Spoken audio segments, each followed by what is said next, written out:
Je suis Nathalie Chapuis, directrice associée de Noé. Noé Compta est un cabinet d'expertise comptable digitale dédié aux professions libérales et aux indépendants. Aujourd'hui, je suis avec Gilles Bonnefond, président de l'Union des syndicats de pharmaciens d'officine. Bonjour Monsieur Bonnefond. Bonjour. Vous êtes donc président de l'Union des syndicats de pharmaciens d'officine. Parlez-moi un peu de son rôle, son ADN, le nombre d'adhérents et le nombre de pharmaciens d'officine en France. D'abord, l'USPO, c'est un jeune syndicat. On a créé ce syndicat en 2000 avec un choix stratégique qui était de réformer ce métier de pharmacien. On voyait bien qu'il y avait une dualité, un aspect commercial, petit commerce de proximité, mais également un professionnel de santé. Et au bout d'un moment, il faut faire un choix. Et donc, on a décidé de prioriser l'aspect professionnel de santé parce qu'il fallait relever les défis du système de santé. Les défis qui sont devant nous, c'est le vieillissement de la population, le développement des pathologies chroniques, la sortie hospitalière qui devient de plus en plus rapide, les pathologies chroniques, et toute la prévention et le dépistage. Donc comment on positionne cette profession pour relever ces défis? C'est ce que l'on a fait, donc on a réformé, on a influencé et ensuite réformé pendant ces 20 ans ce métier de pharmacien avec un bon succès depuis que l'on existe, puisqu'on a pris le leadership aujourd'hui de la défense syndicale.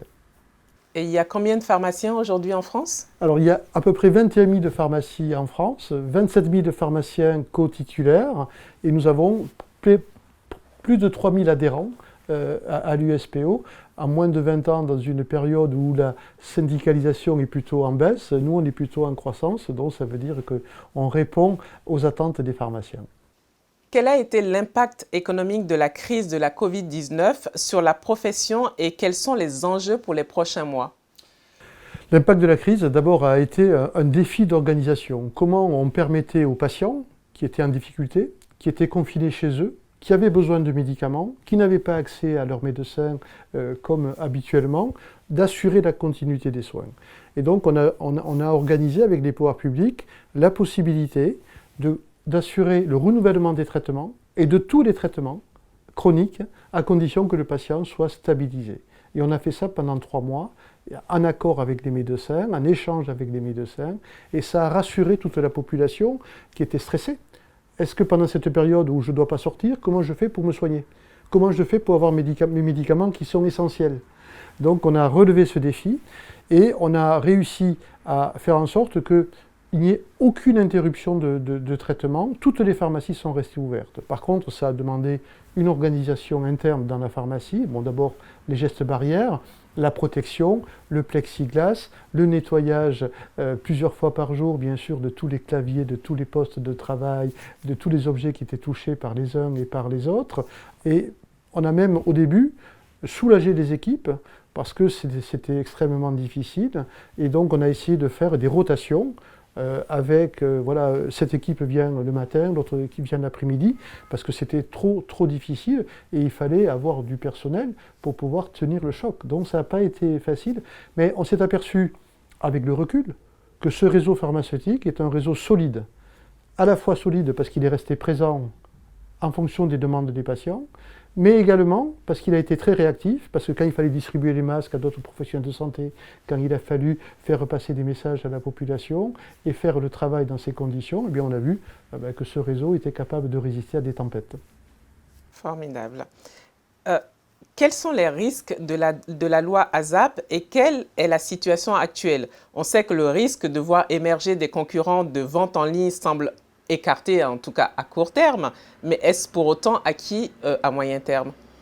Alors, les combats ne sont jamais finis, hein. C'est le principe d'ailleurs des combats au niveau des syndicats. Il faut toujours être vigilant parce que parfois on a des initiatives qui ne sont pas du tout adaptées. Celle-là était complètement inadaptée. Ça venait d'une vision purement économique, Bercy, et pas du tout santé, où voilà, ce serait bien qu'à la limite il y ait des plateformes qui s'inscrivent dans le code de la santé publique, sachant que ces plateformes sont régies par le code du commerce. Donc ils étaient capables de mettre le code du commerce au-dessus du code de la santé publique. C'était un très mauvais coup qui était joué à toutes les professions de santé en général. Donc, bien sûr, on a dit, est-ce qu'il vaut mieux des pharmacies dans des territoires ou est-ce que vous préférez Amazon? C'est un vrai choix. les sénateurs qui ont eu la première lecture de cette loi, eux, les territoires, ils savent ce que ça veut dire. Ils vivent sur les territoires. Et donc, bien sûr, ils nous ont défendus. Et à l'unanimité des groupes parlementaires au Sénat, ils ont contré cet article de la loi ASAP. Et donc, on est revenu à des choses tout à fait normales. Pas de plateforme dans le Code de la santé publique. Et on préfère la pharmacie de proximité. Ça, c'était en janvier, avant le Covid. Donc là, maintenant, ça vient de passer au Parlement, vendredi dernier. Et le Parlement n'a pas touché cet article, bien évidemment, au vu de l'investissement des pharmaciens et, je dirais, du soutien que l'on a eu de la part du ministère de la Santé pour avoir répondu présent au niveau de la crise. Voilà. L'affaire est terminée pour la loi ASAP et certains essaient de revenir par l'Europe, mais l'Europe vient de dire que l'organisation en France peut bénéficier pour la santé du droit de subsidiarité. Et donc ça vient d'être confirmé encore par un jugement au tribunal, à la Cour européenne, où on a confirmé que l'organisation française, elle avait du sens. L'avenant 11 a permis aux pharmacies de compenser la baisse de volume en période de confinement par une hausse des honoraires de compensation. Pouvez-vous nous en dire plus? En fait, cette réforme, elle date de 3 ans. On n'avait pas du tout prévu le Covid, hein. On n'était pas du tout dans cette stratégie. Et le choix, c'est ce que je vous disais tout à l'heure. C'est est-ce qu'on choisit le camp du commerce ou est-ce qu'on choisit le camp du patient? Du moment qu'on choisit le camp du patient, il faut que le mode de rémunération des pharmaciens soit adapté. Si vous êtes rémunéré à la marge commerciale, eh bien vous êtes plutôt dans le camp du commerce. Si vous êtes rémunéré par un acte de dispensation, la validation de l'ordonnance, là, vous êtes sur une rémunération qui s'apparente à un professionnel de santé. Par contre, pour diminuer la marge commerciale et mettre en place des honoraires, d'abord, il faut le réussir, parce qu'il ne faut pas que les pharmaciens se retrouvent en difficulté. Il faut avoir la confiance des pouvoirs publics, la confiance de l'assurance maladie, avec un contrat que l'on a porté sur 3 ans, qui va s'arrêter fin 2020, pour réussir cette réforme en faisant des choses qu'on n'avait jamais vues. C'est-à-dire qu'aucun pharmacien ne sera perdant à cause de cette réforme. Et si un pharmacien était perdant parce que ce transfert lui est défavorable, l'assurance maladie le compense à l'euro près. C'est-à-dire qu'au pire, quelqu'un est à 0, au mieux, tout le monde est positif. Et c'est ce qu'on est en train de réussir. Et ça, c'est un vrai combat syndical.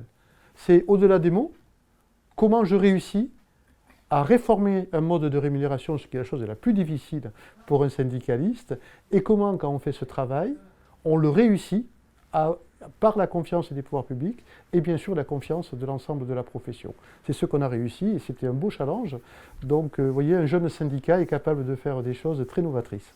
L'action a donc porté ses fruits. Ah oui, je crois que plus personne ne conteste aujourd'hui l'efficacité de cette réforme. Et comme vous l'avez dit pendant la période de Covid, les volumes se sont effondrés, on a eu une perte d'activité assez importante, mais ce principe de réforme a permis d'amortir les baisses de chiffre d'affaires et les baisses d'activité. Très bien. Et aujourd'hui, quels sont les enjeux de la profession de pharmacien à moyen et à long terme? Eh bien, les enjeux, c'est de répondre aux défis d'organisation du système de santé. On voit bien que les médecins, le temps médical est devenu plus rare et donc plus difficile. Certains patients n'ont pas de médecin traitant. On voit que les urgences parfois sont encombrées par des personnes qui ont juste un rhume, et donc elles n'ont rien à faire aux urgences. On voit qu'on a un véritable enjeu sur les soins non programmés. Quand un cabinet médical a pris sa série de rendez-vous tout l'après-midi et qu'elle prend 2 patients supplémentaires qui n'avaient pas prévu, mais parce qu'ils ont un rhume, parce qu'ils ont telle difficulté, ça perturbe complètement l'organisation du cabinet. Donc il faut voir comment on arrive à mieux réorganiser le parcours du patient. À la fois sur le premier recours, j'ai besoin d'un médicament qui ne nécessite pas une consultation médicale. Comment j'organise ça sur le territoire? Et ensuite, le suivi des patients chroniques et l'accompagnement des patients. Et puis l'autre enjeu, c'est la prévention et le dépistage. Et c'est ça qu'on est en train d'organiser en interprofessionnalité avec les médecins, avec l'hôpital, avec les infirmiers, avec les kinés. C'est ça l'enjeu. C'est comment ces professions se réforment pour répondre aux nouvelles attentes des patients. Quelles perspectives économiques pour un jeune pharmacien qui s'installe en 2020? Eh bien, tout l'enjeu pour les jeunes, et c'est le travail d'un syndicat, c'est de rendre ce métier attractif, de donner envie de choisir la filière officine. Et c'est ce qu'on est en train de réussir, puisque les étudiants nous disent « Ah mais si le métier c'est de travailler en équipe avec le médecin, avec l'infirmier, de s'occuper du suivi des patients, de s'occuper de la surveillance des patients, d'organiser des actes de prévention, de dépistage, ah ben là le métier m'intéresse. Mais si c'est pour faire du shampoing au prix low cost, pas besoin de faire 6 ans d'études de pharmacie pour faire des promos sur le shampoing. Donc c'est ça le repositionnement du métier de pharmacien, c'est d'abord le patient, d'abord le métier, de la compétence pharmaceutique associée aux compétences médicales et aux compétences infirmières, d'avoir des échanges réguliers avec l'hôpital pour organiser la sortie hospitalière. Et là, le métier, il devient évidemment très intéressant parce que la meilleure récompense pour un pharmacien, c'est quand un patient vous regarde dans les yeux et vous dit merci, heureusement que vous étiez là. Et ça arrive de plus en plus souvent. Eh bien, c'était ma dernière question. Je vous remercie, Gilles Bonnefond, d'avoir accepté notre invitation pour nous parler des pharmaciens. Merci beaucoup. À très vite et d'ici là, gardez le cap.